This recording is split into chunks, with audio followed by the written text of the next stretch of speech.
Magandang gabi, Pilipinas. Paulit-ulit na kasinungalingan. Yan ang naging pahayag ng palasyo sa aligasyong si Pangulong Ferdinand R. Marcos Jr. umano ang nasa likod ng flood control scam.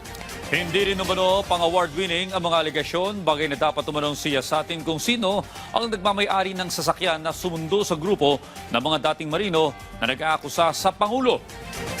Kasabay niyan, sinagot din ng Malacanang ang naging pahayag ni Vice President Sara Duterte na kalat umano ang panunungkulan ng administrasyon. Yan ang ulat ni Kenneth Pasyente. Mariing pinasinungalingan ng Malacanang ang naging pahayag ng grupo ng dati umanong Marines na si Pangulong Ferdinand Marcos Jr. umano ang nasa likod ng corruption scheme sa maanumalyang flood control projects. Sa pangunguna ni Attorney Levy Baligod, sinabi ng grupo na saksi umano sila sa pagpapadala ng bilyong-bilyong halaga ng kickbacks sa mga politiko mula sa mga proyekto kontra baha. Sabi ng Malacanang, ito ay kasinungalingan at bahagi ng propaganda para siraan ang Pangulo. Paulit-ulit na kasinungalingan laban sa Pangulo. Lousy script.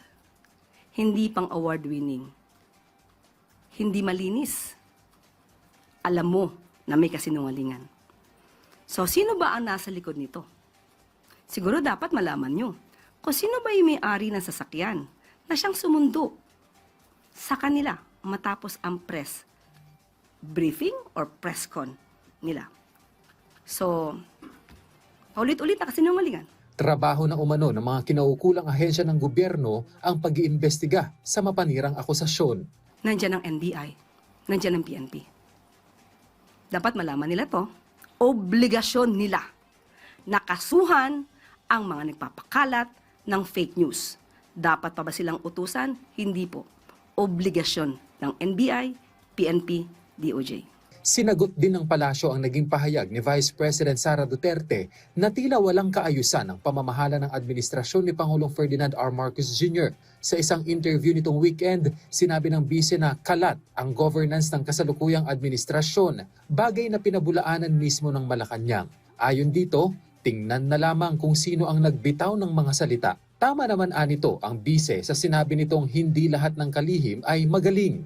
Pinagtiwalaan siya ng Pangulo. Pero sa bandang huli, aamin pala ang Vice Presidente na siya ay walang kaalam-alam sa pagiging DepEd Secretary. So totoo po yan, hindi po lahat ng sekretary na naiya talaga dahil sa tiwala ng Pangulo, sa paniniwala sa kanila, hindi pala talaga magaling. Doon pa lamang po sa mga ghost students, ghost vouchers, ghost food packs, ghost laptops, ghost school materials. Lahat ng multong ito ng Vice Presidente, nung siya ay DepEd Secretary, huwag niyang ipahid kay Pangulo. Nililinis na anya sa ngayon ng liderato ni DepEd Secretary Sonny Angara ang mga problema sa DepEd. Patungkol naman sa pagtalakay ng Justice Panel ng Kongreso sa impeachment complaints laban sa bise sa March 2 hanggang 4, sinabi ng palasyo na hayaan na lamang na gumulong ang proseso. Ang impeachment complaint na didinggin ay, ang sangkot naman po dito ay ang Vice Presidente. So kung ano magiging posisyon ng Pangulo at ng administrasyon, dapat lamang pong sundin kung anong proseso. Yun din po, pauulit-ulitin lang po natin, dapat proseso, due process, at kung ano ang inilalahad ng ebidensya. Muli ding binigyang diin ng Malacanang na bagaman nabanggit na ng presidente na may nakakausap na siyang mga personalidad at napipisil para sa 2028 elections, mas tutok pa rin daw sa ngayon ang Pangulo sa pagtatrabaho lalo't malayo pa ang eleksyon. Ang sabi niya ay dapat naiintindihan ang patungkol sa inflation, pati ang paggawa ng trabaho at ang food supply. At mga tao dapat na leader ay hindi inuuna ang politika kundi kung paano paunlarin ang bansa.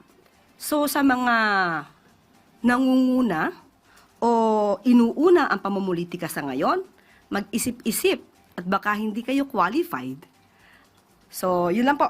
So, dapat mag-isip-isip sila kung sila ba'y makakatulong sa bayan o makakapagpayaman lamang ng sarili. Kenneth Pasyente para sa Pambansang TV sa Bagong Pilipinas.